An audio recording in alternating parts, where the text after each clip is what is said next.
Hey everyone, Joey here. A couple of weeks ago, we released an episode called Special Episode Roundtable on Israel-Palestine with Daniel Kurd, Orly Noy, and Yair Wallach.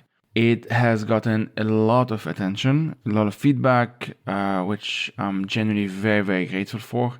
It is by far the most listened to episode of the Fire These Times so far, and that led the team and I to explore ways forward. We want to do more deep dives into Israel-Palestine. Obviously, right now, Israel-Palestine is in the news, but we want to go beyond that. We want to kind of do the episodes that maybe all the listeners of the Fire These Times are more familiar with, namely like evergreen episodes. Episodes that are relevant today, but hopefully will remain relevant in like a year, 2, 5, 10, and so on. So we're preparing those. We have a number of them coming up. I won't say too much on them yet. What I will say is that they roughly follow the same format as the special episode. So in other words, a roundtable, a panel in which there are a number of hosts as well as a number of guests, with some hosts speaking more than others and some guests be also speaking more than others. So as I said, there's a number of them coming up. But in the meantime, we decided to release an episode that I recorded in 2021, back when this project was still sort of a one geek team. And that episode was entitled, and still is entitled, Understanding Hamas Anti-Authoritarian Perspectives, with the guest being Tarek Bakouni. Tarek is, I would argue, one of the world's foremost experts on Hamas. He's written a book on Hamas called Hamas Contained, which I highly recommend. He's done it recently, post-October 7th, 2023, after Hamas's massacre. Tarek was interviewed in a number of publications and outlets. And what I wanted to do here is repost this old episodes from 2021 for a couple of reasons. One, the vast majority of the information that Tarek provides here is not time sensitive, in the sense that these are contextual information about Hamas, where it comes from, how did they grow, why are they powerful, and so on and so forth, in the context of the Palestinian story. The second thing is that in 2021, when I was recording this, I think at some point, even in this episode, if I'm not mistaken, I mentioned something along the lines of, whenever we talk about Israel-Palestine, it's almost always the same story, in the sense that, for the most part, Israel-Palestine is not in the news. And then when it is in the news, it's usually because something really horrible has happened. There might be some attacks in the West Bank, although notably the attacks by Palestinians are the ones that make it to the news, but daily attacks by settler extremists are very rarely in the news. And usually this is followed by like a wide-scale Israeli response. Now, this has taken a different scale since October 7th, as I assume most listeners know by now. After Hamas's massacre on that date, Israel has effectively decided to engage in what I can only describe as a genocidal campaign against the entirety of the Palestinian people. This is a very clear campaign of collective punishment, of ethnic cleansing, and, as I said, of genocide. But this is not what this episode is about.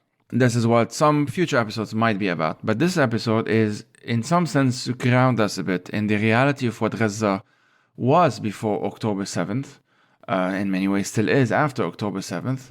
But it's sort of a way of pushing back against the narrative of that things are happening, without a context. The things just happen because one group just decided one day to lose their minds and to commit a massacre.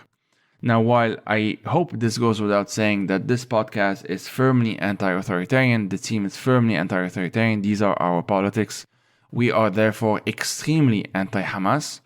We refuse to simplify the narrative as being just a bunch of extremists who just did a bunch of stuff because they hate people and that's that.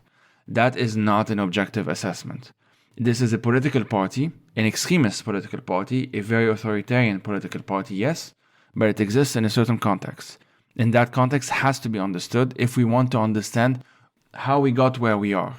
So that's it. I'm going to stop at that. Thank you for listening. The last thing I will say is, if you appreciate this episode as well as other episodes of the Fire These Times, please consider doing a couple of things that can really help this podcast. The first and best way to help the Fire These Times is to support us on Patreon. And all you have to do is to go on patreon.com/FireTheseTimes and support us on it with a monthly or yearly donation, whatever amount you're able to donate. Second thing is, please leave a review wherever you listen to podcasts. This can be Spotify, Apple Podcasts, other podcast apps.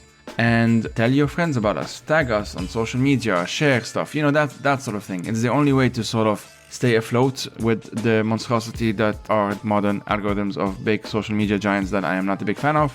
But this is what it is for now, and this is just a small podcast. I am not confident that we're able to take them on, at least not yet. Anyway, thank you for listening, everyone.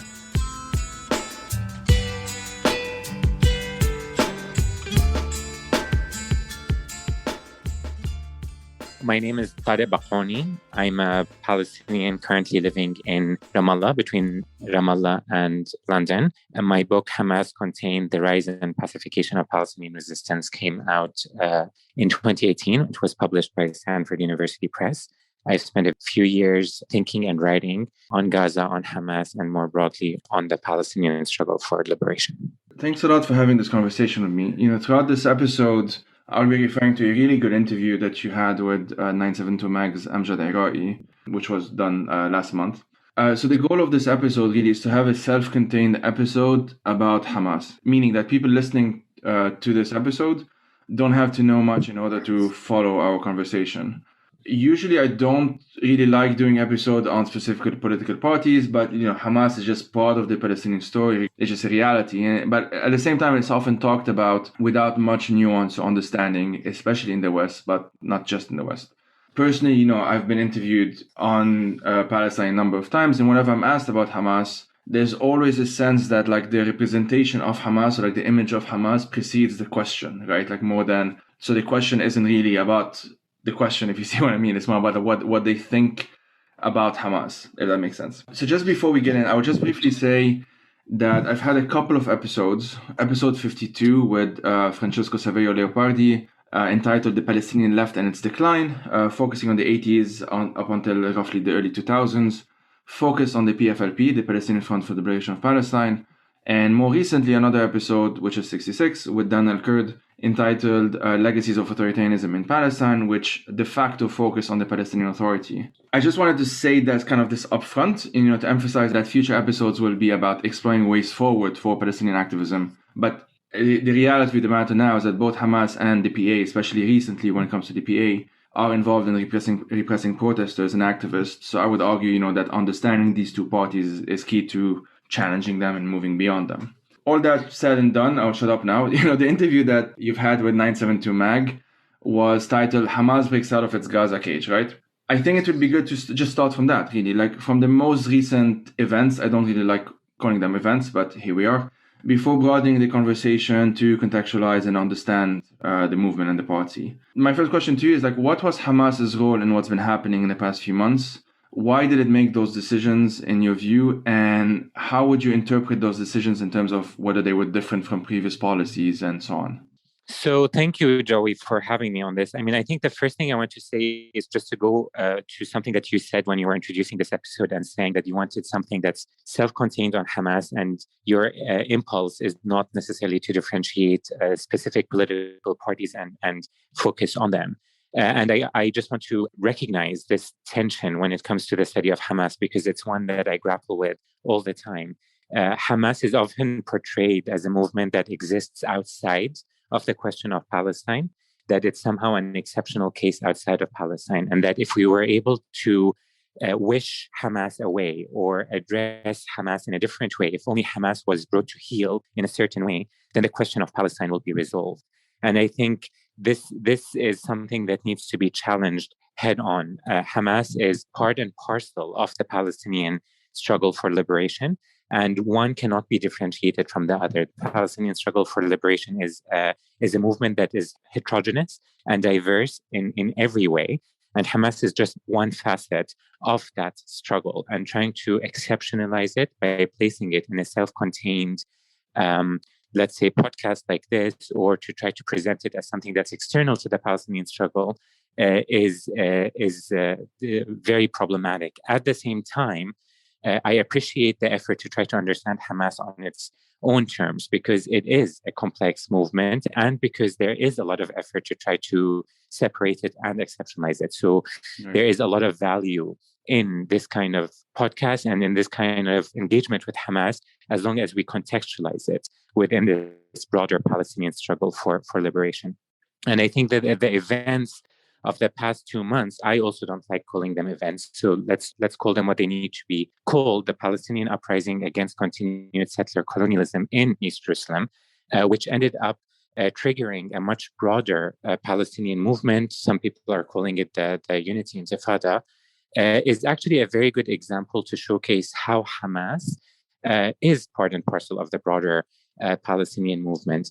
The decision by Hamas's leadership in May to fire rockets at Israel in order to protect Palestinians who were being and continue to be forcibly expelled from Sheikh Jarrah signaled a transformative decision for the movement, in the sense that it was willing to use significant power and to dip into its military arsenal in order to both come to the rescue and to protect Palestinians in Jerusalem who are suffering the brunt of Israeli occupation, but also to change the balance of power on the ground. And what I mean by that is to say that for the past few years, certainly since Hamas has been contained in the Gaza Strip by the blockade that is imposed by Israel and co-administered by Egypt, Hamas has mostly limited the use of its firepower and its military arsenal to try to lift the siege of Gaza. So to try to lift the blockade, to try to force Israeli authorities to ease access, to allow for more entry of goods into and out of the Gaza Strip, and to generally lift what is a stifling blockade that enforces a form of collective punishment on 2 million Palestinians. What we saw in May was a decision by Hamas to shift this equation, to say actually that that it is a party that is willing to use its military power not only to negotiate restrictions and the nature of the blockade, but actually to mobilize in defense of Palestinians writ large, in this case being Jerusalem. And we can talk about the implications of what that means.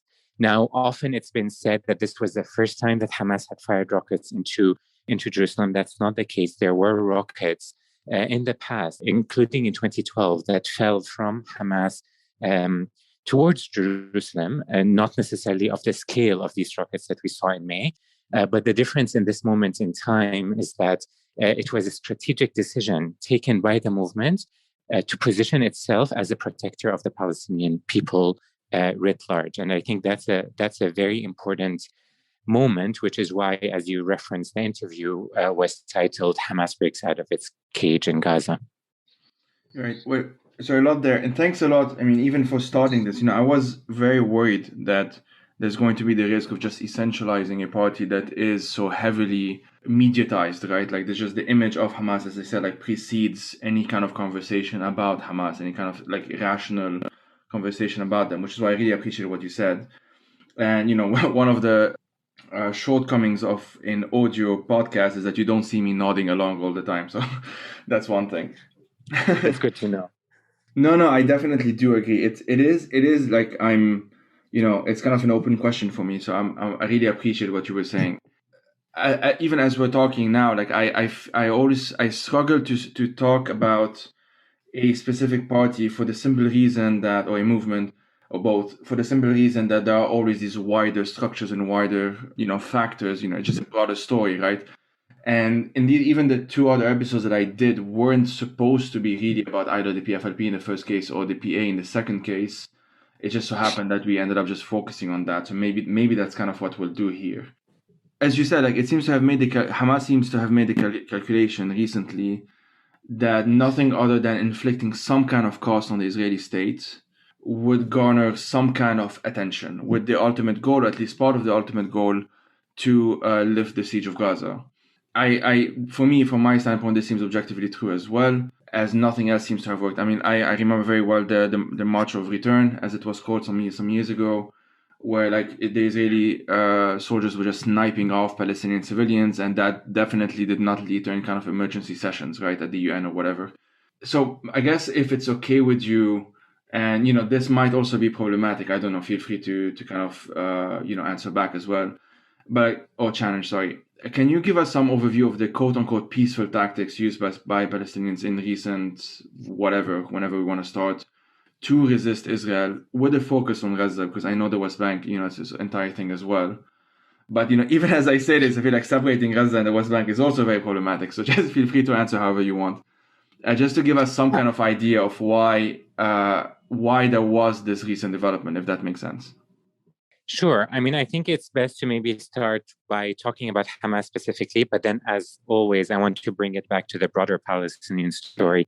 Hamas has been talking about different forms of struggle, whether it's armed resistance or popular resistance or economic resistance, since its creation. The movement has explored and experimented with different forms of resistance to the Israeli occupation, predominantly and most controversially, obviously the use of suicide bombing in the 90s and early 2000s. Now, the movement has not been committed exclusively to armed resistance, and internally within the movement, there are a lot of divisions around which tactics to be used. Khalid Mish'al, before he departed from his position as the head of the movement, very openly and on an international platform talked about the movement's willingness to engage in popular resistance. So that is to engage in forms of resistance that are not committed to the use of military force, specifically in this case, after Hamas's blockade in the Gaza Strip, the use of rocket fire. Now, none of the overtures that Hamas's leadership put out in terms of engaging with popular resistance have softened the international approach towards Hamas and allowed for the opening of diplomatic channels with the movement. They were always seen as either tricks by the movement or not necessarily policies that the movement would be able to push through. The Great March of Return, which you referenced, was the first real concerted effort by Hamas's leadership to support a politically plural, largely popular, so grassroots-led movement to emerge in the Gaza Strip. Often, before the first protesters had even reached the fence that separates the Gaza Strip from Israel, Israeli media was already calling this a Hamas protest and already calling a sort of a protest of terror because Hamas had to give the permission and the okay for this protest to happen. Now, there's no denying the fact that as the governing authority in Gaza, Hamas did indeed have to support this protest, and it provided much of the infrastructure for the protests, including the transfer of protesters by buses to the fenced area. But that does not deny the fact that the protest was by and large a popular-led protest in every way, in terms of the congregation, in terms of the forms of mobilization, in terms of the ambience of the protest itself, which included dancing and songs and nationalistic mobilization. Now, the Israeli response to the protests from day one was to use live fire against peaceful protesters, as you said, in ways that sniped off not only civilians, but medics and journalists and other targets that are protected under international laws. Of course, civilians are, but in the form of Israeli attacks against these largely peaceful protests were so egregious that we have now multiple examples of journalists and healthcare professionals and medics being sniped off. Now, the protest, to contextualize this to your listeners, is one of the longest, most sustained forms of popular mobilization in Palestinian history.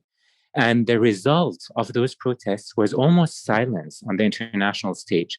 The International Criminal Court put forward an investigation in order to try to see and understand whether these protests were violent or not, and whether Israeli claims of self-defense were valid or not.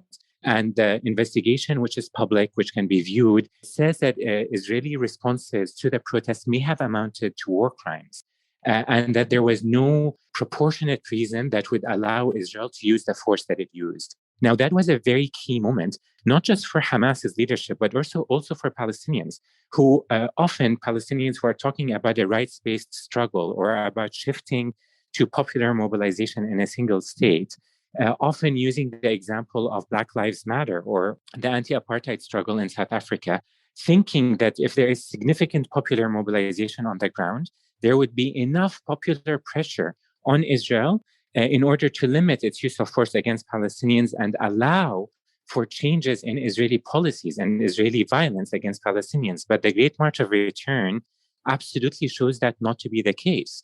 There was comfort in the international stage with Israeli use of force against civilian protesters.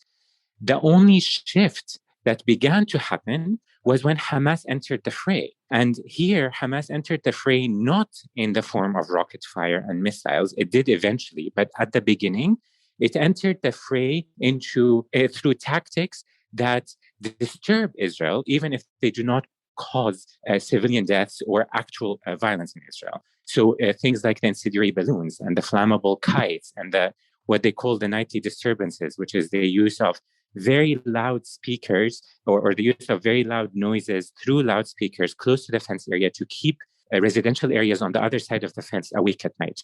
That's when the negotiations started happening. The lesson out of this is clear. Unless the average Israeli citizen begins to feel disturbed by Palestinian resistance, nothing will change, either in terms of Israeli readiness to engage to end this resistance, or in terms of the international community's response to the reality and the violence on the ground. So I just want to take this moment, this snapshot that I just drew from Gaza to Jerusalem in May. We had iftar sit-ins, we had prayer sit-ins, we had popular mobilization of Palestinians in Jerusalem against Sheikh Jarrah. By the time the first rocket from the Gaza Strip fell on Jerusalem, more than 500 Palestinians had been injured by Israeli forces.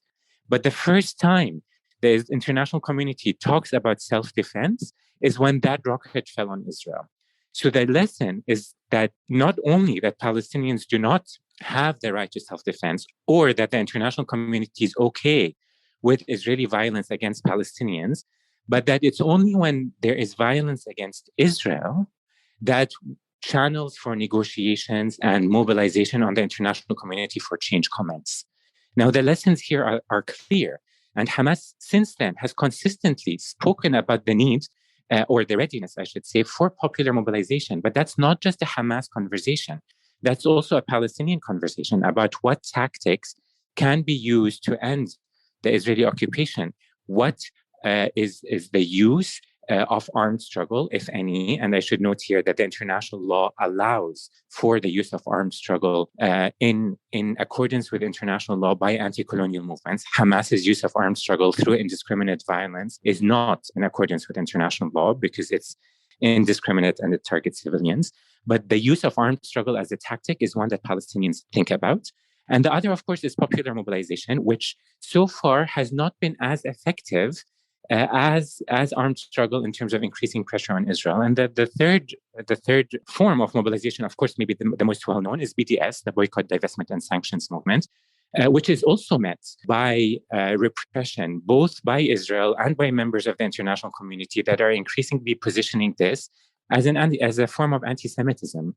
The lesson being that there can be no struggle that is sufficiently disruptive of the Israeli occupation that is not seen as problematic by an international community that's focused on managing the status quo, not providing Palestinian rights. Okay, thanks for that. And you anticipated sort of like the next two questions. I'll start with the first one. The matter of, elections, right? Like whenever I've spoken to especially non-Palestinians when it comes to like the relationship with Hamas and Fatah, I've noticed that the topic of elections often comes up, ask a very simple question, like why don't they just hold the elections? But as you mentioned now, as many people have also mentioned, Hamas actually won the last election in 2006, and the Palestinian government was sanctioned as a result by the, again, same so-called international community. Fatah was backed in an effort to isolate Hamas, and when that didn't really work, as far as I can understand it, the resulting status quo was basically extended indefinitely. And now we're sort of seeing a different phase in recent weeks, if not months. Now, like even as of now, and please correct me if I'm wrong, the EU still officially calls for just elections to happen, even though they themselves, and I'm just focusing on the EU because I know it most, but focus on other actors as well if you want, even though they have no intentions of dealing with Hamas if Hamas wins again. So what is exactly the point of such elections? This is a very good question. The first thing I would say is that there's an untenable hypocrisy in the European and even the American position on Palestinian elections, which is to say that they support elections and they want Palestinians to have representative leadership. At the same time, they say that there is no willingness to engage with Hamas if Hamas enters power, which basically means that there can only be respect for elections if they produce the political choice that is seen to be favored by the European Union, European member states, and by the US. Other than that, forms of marginalization of boycott, so a repeat of the 2006 experience, is likely to happen. Now, this hypocrisy rests in the so-called quartet conditions. There are three conditions that the international community has put forward for engagement with Hamas. The first is to recognize Israel. The second is to recognize past agreements that are signed between the PLO and Israel. And the third is to renounce violence.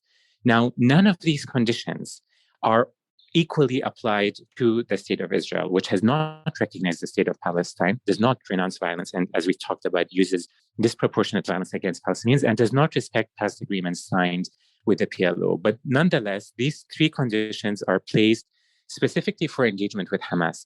When Hamas won the last elections in 2006, not only was there a refusal to recognize Hamas's election victory, there was a concerted diplomatic, political, and military push by the administration of George W. Bush to strengthen Fatah internally and politically, enable Fatah to marginalize Hamas and precipitate a coup in which Hamas would be kicked out of government and Fatah would take over. That's the backdrop, that's the context that ultimately resulted in Hamas's takeover of the Gaza Strip in 2007. So the civil war that we saw between Hamas and Fatah, it's more accurate to call it a factional war between these two factions in 2007, was precipitated by a West that is refusing to deal with democratic elections as Palestinians participated in. Now, we are still stuck in a moment where there is now a repeat of a call to international to elections without that inability to engage with or willingness to engage with Hamas having been resolved. Now, that's sort of the surface explanation of all of this. But I want to dig in one step deeper, which is to say, I don't necessarily condone the idea of elections as it's currently being understood. When you're referring to people telling you, Hamas and Fatah need to engage in elections in order to have a more representative leadership, what those policymakers are telling you is that there needs to be an end to the institutional division between Hamas and Fatah and the resumption of the PA, so that the PA can come back into the Gaza Strip and take over control of the Gaza Strip. Now, that's all well and good. I think the end of the division is something that most Palestinians would aspire to. But there are two problems that come out of that formulation. The first is that those elections are not Palestinian elections. Those elections are Oslo elections. They are elections for the Palestinians in the occupied territories, so the Gaza Strip, the West Bank, including East Jerusalem, to elect a legitimate leadership within the governing authority. So we're not talking about the leadership that is representing Palestinians in negotiations or that is shaping the future of the Palestinian liberation struggle. We're talking about the leadership that is managing Palestinian affairs under occupation. That is not the kind of leadership or the kind of elections that we need to be thinking about or engaged in when we're talking about the Palestinian struggle for liberation. Those elections are the elections that have to happen on the level of the PLO, and those are the elections that Hamas is aspiring to get into, even in this latest round, the elections that were just postponed in May, just before the uprising in Jerusalem.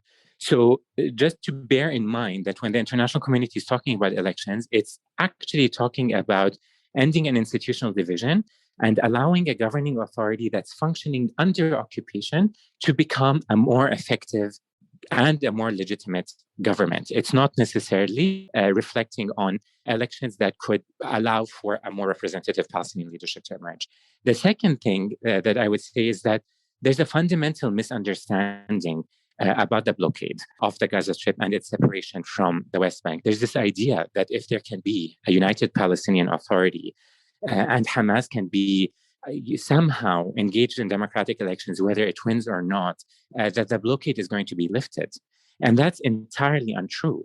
The blockade was put in place before Hamas was even established as a party. In different ways and in different forms, we've had a blockade on the Gaza Strip since the occupation began in 1967. Israel's separation of the Gaza Strip has nothing to do with Hamas. It has everything to do with the fact that there are 2 million Palestinians in Gaza, the majority of whom are refugees, seeking the right of return to homes now in Israel. And the demographic balance means that the Gaza Strip, for various reasons, which we can talk about, needs to be separated geographically and also institutionally. So this idea that elections are somehow going to herald a form of unity is one that's fantastical. It's not rooted in any kind of historical understanding of what the Gaza Strip is and why successive Israeli governments are bent on separating it. Thanks a lot for that. And actually, like the next question is basically an extension of your own thoughts. So if you want to just continue in expanding, like how Israel is actually dealing with Hamas. I mean, I can just say divide and conquer as one easy go-to term, but how would you explain it to people who may not understand how old the blockade is, right? How old this obsession or this policy with separating Gaza from the West Bank has been?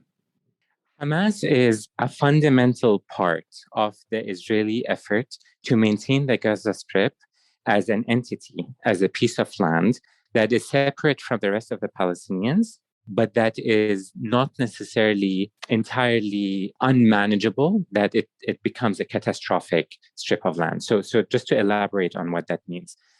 Hamas is currently a government in the Gaza Strip, and its management of the affairs of 2 million Palestinians in Gaza is one that successive Israeli governments, certainly governments under Netanyahu in his long tenure in Israel, have been very, very actively supporting.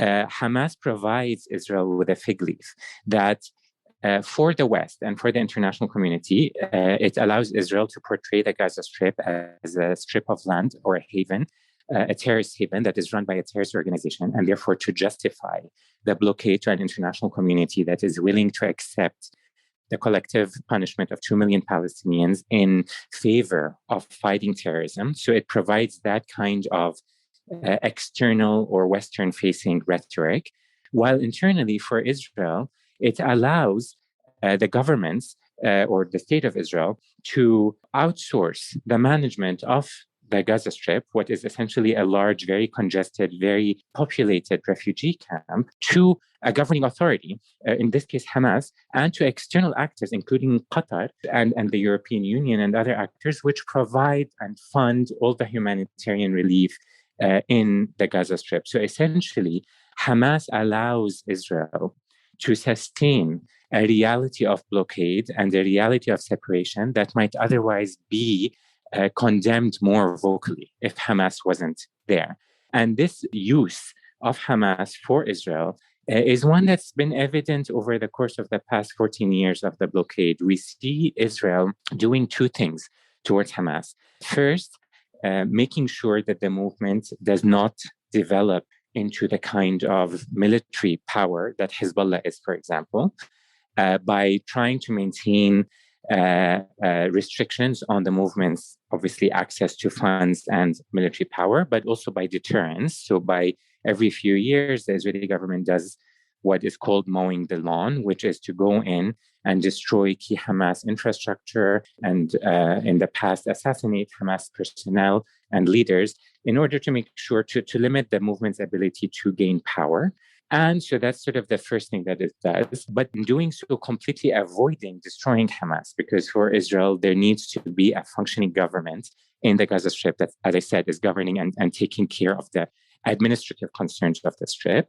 And the second thing is that it's doing is actually similar to what it's doing with Hezbollah, or what it had done with Hezbollah in Lebanon, which is to reach an equilibrium, to reach a sort of an acceptable equation or balance of forces between Israel and Hamas, where there is almost agreement on the relationship between the two entities. For Israel, that agreement is calm for calm, which means there will be no Israeli attacks against the Gaza Strip as long as there's no rocket fire from Hamas. And for Hamas, the equation is always calm for lifting the blockade, that there will be no rocket fire from Gaza onto Israel if Israel loosens the access and entry into the Gaza Strip. Those equations, those two different starting points between Hamas and Israel, have been the function of the various wars and escalations between the two parties over the course of the past 14 years. Both parties are negotiating around calm and access, and around calm and restrictions on the blockade. That has been the equilibrium that has taken form and taken root in the Gaza Strip over the past 14 years. In that equilibrium, Hamas has to be sustained as a functioning, very effective governing authority in the Gaza Strip, which for Israel justifies the blockade to an international community that might otherwise be skeptical. Now, the reason that this becomes, and again, just to reaffirm here, that the reason that this blockade is needed for Israel is for demographic reasons predominantly. And we can talk about historically what that blockade and the separation of Gaza looked like pre-Hamas. But the idea that this emerged as a result of Hamas's takeover of the Gaza Strip is historically inaccurate. But the reason May became such a turning point, as we said at the beginning, is because that equation, that equilibrium that has taken root between Hamas and Israel, Hamas fundamentally altered by saying, actually, the movement's use of force is not going to be limited to that negotiation. It's actually much more expansive than that. It's now focused on a negotiation that brings in a broader Palestinian narrative. Thanks a lot for that as well. I wonder if that's okay, like two different points. It's also kind of continuation of your thought. You mentioned a lot the several restrictions of the blockade itself and how Hamas has always tried to alleviate some of that. So, I forgot what the numbers are, but, a certain number of kilometers where fishermen are allowed to travel to fish, and then, it's extended a tiny bit and then restricted and so on, like that kind of negotiation. Yeah, before I ask the second question, can you kind of just in more details for those who don't know what we're talking about, what does the blockade actually restrict, in case people don't know that? And what gets negotiated, if you see what I mean? So Israel controls Gaza's airspace, its maritime space, and its entry and exit points. People often refer to them as borders. They're not borders because there's no border between Israel and Gaza. This is a fence that separates 2 million Palestinians who are still under Israeli control from the rest of what is known as Israel-Palestine and places them in their own coastal enclave. That's the structure and the architecture of the blockade. In that kind of geographic separation, Israel controls, it controls everything, including the population registry and the documentation of newborns, let's say, in the Gaza Strip. In terms of access, it controls two things. It controls the entry and exit of all goods and people from the Gaza Strip. So the number of trucks that come in, what kind of material those trucks come in and out, so import and export, what kind of material those trucks are carrying. And it restricts the permits that individuals, whether they're tourists or individuals seeking healthcare or workers in Israel, how many individuals are allowed into the Gaza Strip and out of the Gaza Strip. But then it controls also geographic access. So we have the buffer zone, which is the area around this fence, which is an area that's important for agriculture in the Gaza Strip, which is controlled by Israeli forces, often snipers, that try to limit access to areas around the periphery of the Gaza Strip on the inside of the fence. As well as what you mentioned, which is the area that Palestinian fishermen are able to go fishing off of the coastal enclave, which varies all the way from 3 nautical miles to 12 nautical miles. So for the past 14 years, the escalations, the fire exchanges between Israel and Hamas have, for the most part, ended in ceasefire negotiations that would entail a list of demands that include things like expanding the access of fishermen around the coastal area up to 12, increasing the number of permits of Palestinian workers working in Israel to exit the Gaza Strip, increasing that and allowing for Palestinians seeking medical treatment, either in the West Bank or in Israel, to leave the Gaza Strip, and calling for the entry of more goods, whether for reconstruction or other goods. Obviously, there's the other entry point into the Gaza Strip, which is the Rafah border with Egypt, and this is an actual border. And there is often significant variations in terms of the movement of goods and people there. Often that becomes a pressure point because the Egyptian authorities work with the Israeli authorities to try to limit the entry of goods and people and to try to increase pressure on Hamas, depending on the state of negotiations or the state of the local politics or whatever the case might be. But that's sort of the other pressure hold on the Gaza Strip. But it's always been a negotiation by Hamas to try to alleviate the economic and humanitarian suffering in the Gaza Strip. So often when just before periods of escalation, there would be significant shortages of goods in Gaza, or the economy in Gaza would have taken a significant hit. And the effort by Hamas to try to alleviate that sometimes takes the form of the use of rocket fire to initiate negotiations. Thanks a lot for that as well. It's really, really expansive explanations. The second part of that same question, you mentioned how, the title of your book, right, is Hamas Contained. And so a lot of my question rather is this, in your view, like a end in itself, like the Israeli policy of quote unquote containing Hamas is an end in itself? Or as you say, like basically I'm asking you to expand on that, this separation that the Israelis have been trying to do between especially Gaza and the West Bank, including East Jerusalem. Can you sort of just explain that a bit more, if that's okay for those who may have not caught your initial explanation? Absolutely. So in terms of the containment, the policy is very much one of containment, that Hamas as a political party, an Islamist party, a nationalist party committed to Palestinian liberation through armed struggle. The policy is to contain that within the Gaza Strip, which means to try to limit the movement's capacity to maneuver and to function to a very small strip of land. And institutionally, where the movement was present in the West Bank through security coordination with the PA, that infrastructure has been dismantled. So Hamas has effectively been contained.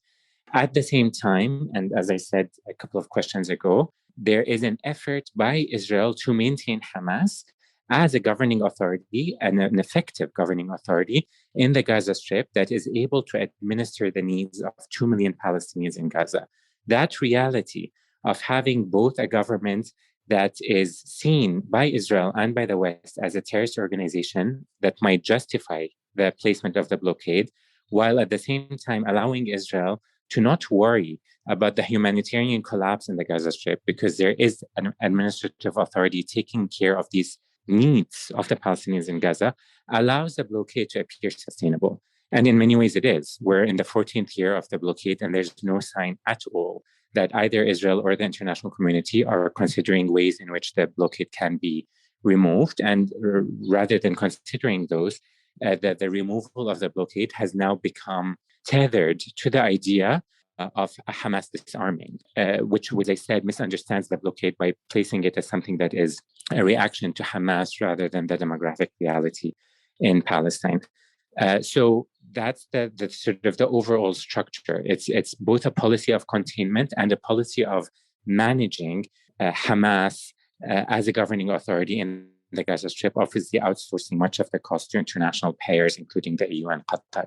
Now, when we stop thinking of Hamas as an exceptional movement and we start looking, sort of zoom out of Israel-Palestine and look at it as a single state, which it is because there's a single sovereign between the river and the sea, Hamas and the Gaza Strip stop being an exception. They actually become a representative of how Israel deals with Palestinians throughout the territory. So if we look at areas A throughout the occupied West Bank, we have also instances of Palestinian population centers that are entirely surrounded by Israel and Israeli-controlled territory that are governed by Palestinian governing institutions, whether they're the PA or otherwise. And even within Israel itself, we see the containment of Palestinians in heavily populated, very dense Palestinian urban centers surrounded by communities and cities that Palestinians might not be able or have as much freedom living in. So the Gaza Strip is just an extreme of a policy by Israel, which is a policy that began before 1948, which is to consolidate territory and dispossess Palestinians, to consolidate territory for Jewish settlements and to dispossess Palestinians. The outcome is the enclosure of Palestinians in smaller and smaller urban enclaves, and the management of these urban enclaves by Palestinian governing authorities, while the overarching control obviously rests in the hands of the Israeli state. So Hamas just takes on the veneer of something that's exceptional because of its Islamism and because of its commitment to armed struggle. But in terms of the overall structure of what we're dealing with, the Gaza Strip, in my mind, is just the natural endpoint of Israeli settler colonialism in Palestine. It makes a lot of sense. Thanks a lot as well for reframing it in that way. And given this policy of containing, isolating Hamas in Gaza and Gaza, and also given that Hamas quote unquote broke out of its cage, to kind of borrow from that title, how did the recent protests throughout historic Palestine, so between the river and the sea, modern Israel, and the occupied Palestinian territories, for those confused about the vocab, how might have that changed the dynamic, or did it change kind of that dynamic in your view? It changed the dynamic, not necessarily just in the sense that Hamas was able to break out of its containment in Gaza. It changed that dynamic in ways that are more fundamental than that. So Hamas breaking out of its cage in the Gaza Strip changed a dynamic that is specific to Hamas, which is the one that I just articulated in terms of this relationship that had taken root between Hamas and Israel, this equilibrium of violence, I call it. That broke with the recent turn in May. And Hamas was able to position itself, despite the absence of elections, as actually the movement that is most popular on the Palestinian street, as an armed movement that is willing to protect Palestinians who are facing the brunt of a very violent occupation committed to their dispossession. So Hamas broke out of its containment in the figurative sense, in the symbolic sense, and was able to, and in the military sense very clearly, and was able to position itself as this movement speaking and reacting on behalf of Palestinians.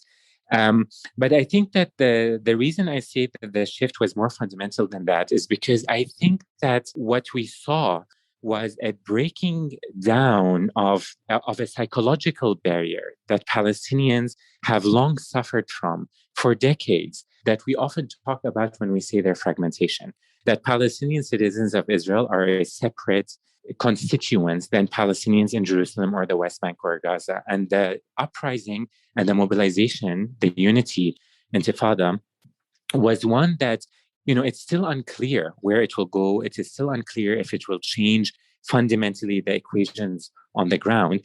But it nonetheless had a transformative impact in the sense that psychologically, it reaffirmed Palestinian peoplehood as a single people. So it reaffirmed this sense that they are, no matter where they are, even in the diaspora, even as refugees, even if they have not faced the brunt of the Israeli occupation forces on their day-to-day, that they are a single people fighting a single regime. So the transformation was significant in that sense, that it affirmed Palestinian peoplehood, but also affirmed the notion that Palestinians, no matter where they are fighting the same regime.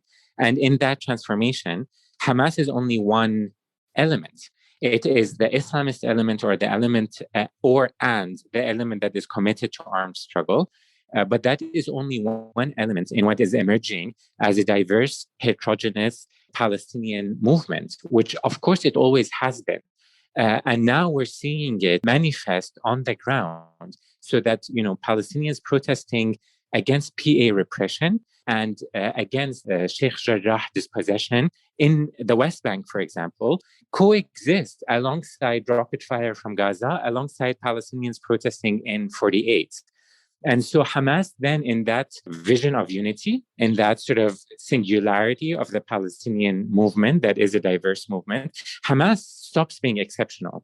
We then begin to understand Hamas as part and parcel, as only one thread of a much more complex tapestry of Palestinian mobilization. So I think in that, there is, to all this to say that there is a transformation that's fundamental specifically for Hamas in terms of breaking out of its cage.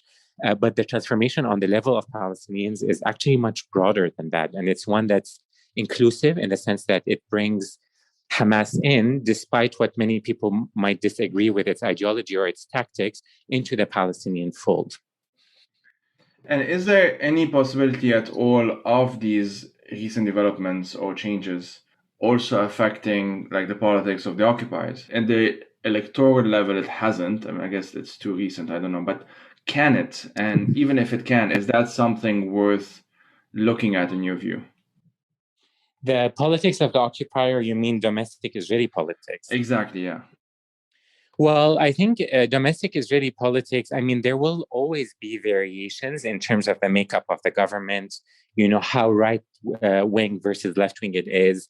This latest government, commentators are very interested in it because it includes an Islamist, it includes Right. Meretz, the left wing party, and it includes far right parties. Of course, there will always be variations within, and the Israeli electorate might choose quote unquote more moderate governments as tensions continue within the Israeli domestic sphere around what to do with the Palestinians. But fundamentally and structurally, there can not, no Israeli government is going to significantly challenge the current reality in Israel Palestine until the occupation and until Palestinian mobilization makes the occupation untenable. So until there's a fundamental shift in the balance of forces on the ground, which for that to happen, there needs to be a shift on the international stage in terms of allowing Israel to continue to operate with impunity. But until the balance of power fundamentally changes and forces a reckoning by the Israeli government, I personally think that it's a waste of time to think about the makings of the Israeli government. I mean, I don't want to overstate that because there are always openings that, of course, can be leveraged in order to shift public opinion within Israel. But the point that I'm trying to make is that fundamentally, the Israeli state now is a state that is committed to maintaining a system of apartheid. Constitutionally, it is a state that is committed to Jewish preferential citizenship over Palestinians, which some have citizenship, most are military subjects or refugees. So this regime, the Israeli government and its electoral politics are fundamentally a part of this regime of domination. So regardless of whether there are changes in the internal makings of it, it will be tinkering around this sort of monolithic structure in some ways until that structure begins to shift because of external and internal pressure by Palestinians and by members of the international community. It's very hard to see electoral politics changing fundamentally. No, yeah, that's fair enough. I mean, the occupation is never actually part of any kind of debates, between Israeli politicians, at least not at the national stage. So my next question is, I mean, I just can't not ask it. Just a few days ago, Nizar Banat was murdered, and the ongoing repression by a number of journalists and activists and others in the West Bank by the PA.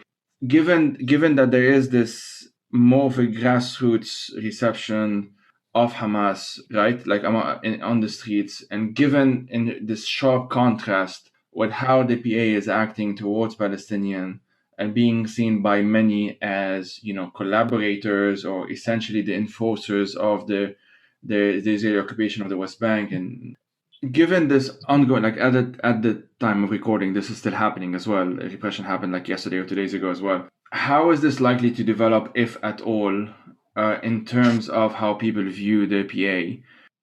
The PA has lost legitimacy among the Palestinian public, has been losing legitimacy consistently for years.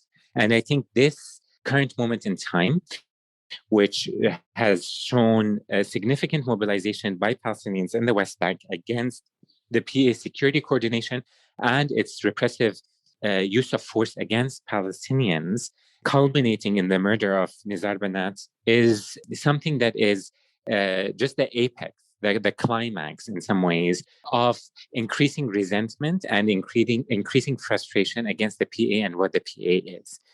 Which is a fundamental part of the Israeli occupation. There is, just as we were talking about Hamas being a governing authority that Israel depends on to administer state of affairs in Gaza, the PA is a crucial cog in the Israeli occupation. It is how the Palestinian affairs in the West Bank are managed, and security coordination is fundamental to the sustainability of the occupation, unlike Hamas, which remains ideologically committed to armed resistance and to fighting for liberation. The PA has acquiesced to its role as a subcontractor to the occupation. And security coordination is reviled by Palestinians.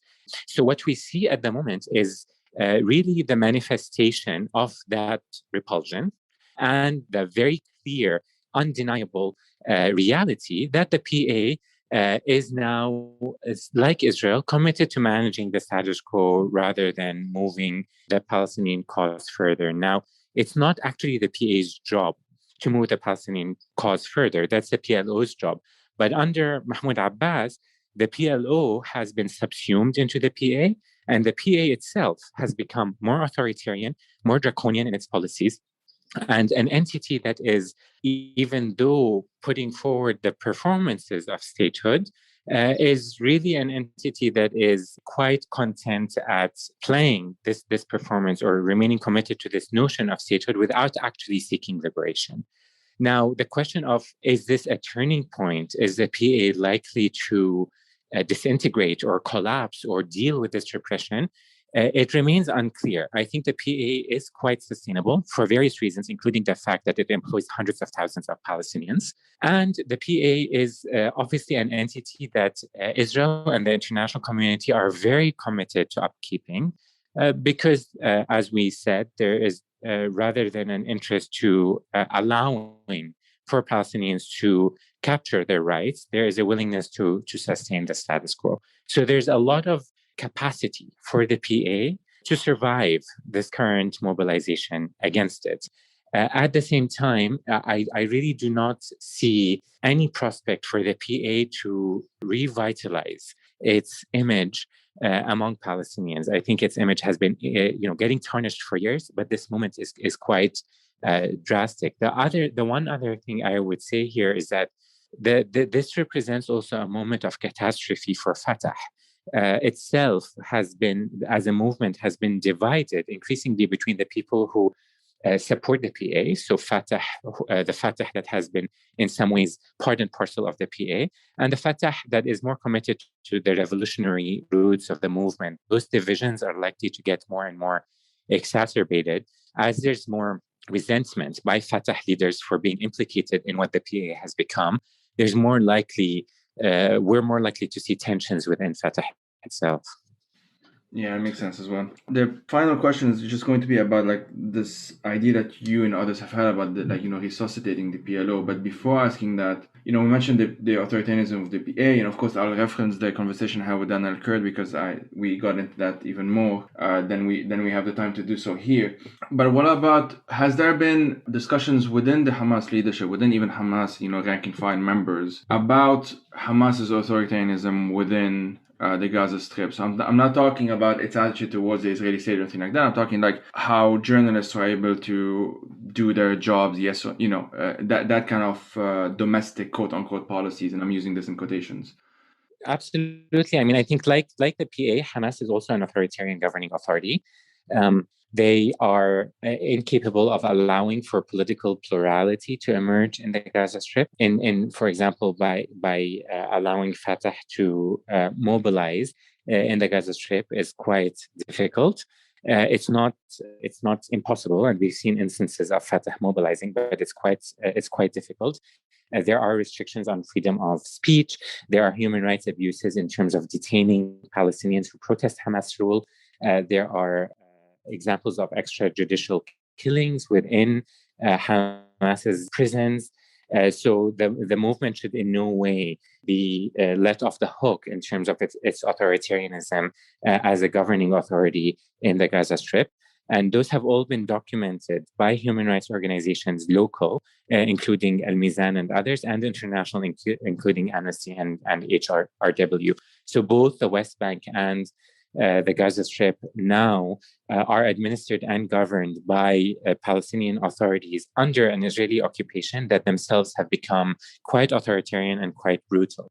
The way that Hamas leaders talk about this is often to say two things. The first is that they are an Islamist movement. So they are a movement that is committed to socializing Islamic values in society. And that often comes with some degree of policing around social behavior and around norms. And so they justify their behavior ideologically by saying that this is how one can nurture a virtuous Islamic society. And the second is obviously by blaming the occupation, that often there needs to be an iron fist from the top down to manage the kind of resistance that's coming out of the Gaza Strip. And by resistance, I'm using that in the expansive sense, not just military resistance, but also economic and social resistance, to allow for Palestinian sumud and to nurture this idea of Gaza becoming the forefront of the resistance against the occupation. And by doing that, obviously deflecting from their own authoritarianism and shifting the gaze back onto the occupation. And there have been protests within Gaza against Hamas's rule, which have been met with force as well. Yeah, thanks a lot for that as well. So the next question was going to be about the whole resuscitating PLO, but is there something about our, broader conversation about Hamas and the context in which we're discussing it that you wanted to kind of expand upon more, or I could have asked a bit differently? I just want to say that, when we're thinking about Hamas, it's really important for people to sort of separate the movement from the government. And right. the two exist, right? Hamas is a movement that is existing in the Palestinian territories, but also in Turkey, in Qatar, in Egypt. That's not to say that it's a transnational movement. It is in the sense that its leadership is everywhere and its membership is everywhere, but it's not transnational in the sense that wherever it is as a movement, it is committed to the idea of liberation in Palestine itself.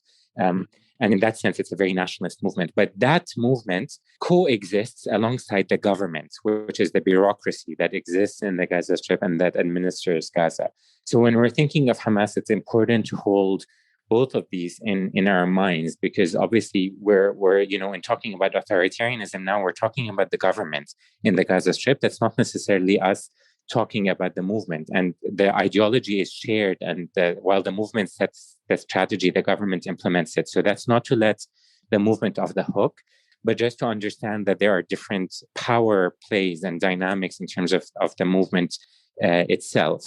But the reason why I'm bringing this idea of the movement is because while we're talking about democracy and elections, I think it's important to note that Hamas is a very democratic movement, that unlike other movements, certainly unlike Fatah, has seen a significant change in terms of its leadership, it's in terms of the power shifts within the movement between different constituencies. The Shura Council is very active in terms of setting the movement's strategy. And so in that sense, the movement is actually quite a democratic movement. Thanks a lot for that, Tarek, as well. So kind of to end on a different note in some ways before going to the book section of our episode, I know you've been involved in a number of initiatives, and it's a project on, I believe, within Shabaka, among others, but feel free to correct me, on this idea of resuscitating the PLO. Daniel could also mention this in our conversation. So what does that look like for you, and how can you explain it or how would you explain it?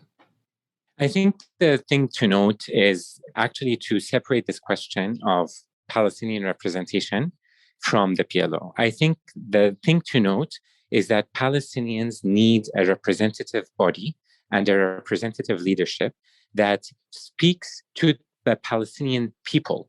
As we just talked about, there's a sense of peoplehood that's now re-emerging. It's always been there, but that's now at the surface. And there needs to be a Palestinian body that is able to speak to and on behalf of Palestinians, no matter where they are. Now, that body historically was the PLO, but at this moment in time, I think Palestinians have a strategic question that they need to answer, which is, should the PLO be reformed in order to take the current institutionally defunct, unrepresentative body that we are now left with after years of Oslo and Mahmoud Abbas's rule? Is that reformable, and should that be resuscitated? Or is it time to move into a post-PLO reality and think of other ways in which representation and legitimacy can be nurtured? That question is a strategic question, and it's one that is very difficult to answer because it's not just an institutional issue. The PLO holds the diplomatic and the legal character for Palestinians on the international stage, including at the UN.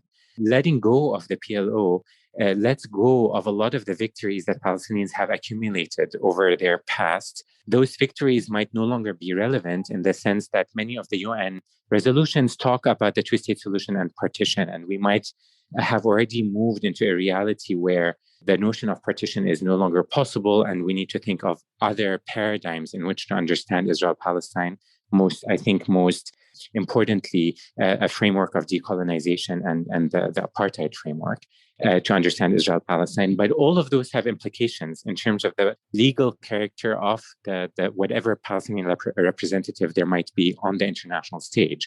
So the issue of the PLO for me is a secondary issue. The more important issue is to think about how best to create institutions that are able to speak to and in behalf of Palestinians globally, and from there to think about what kind of institution can achieve that goal.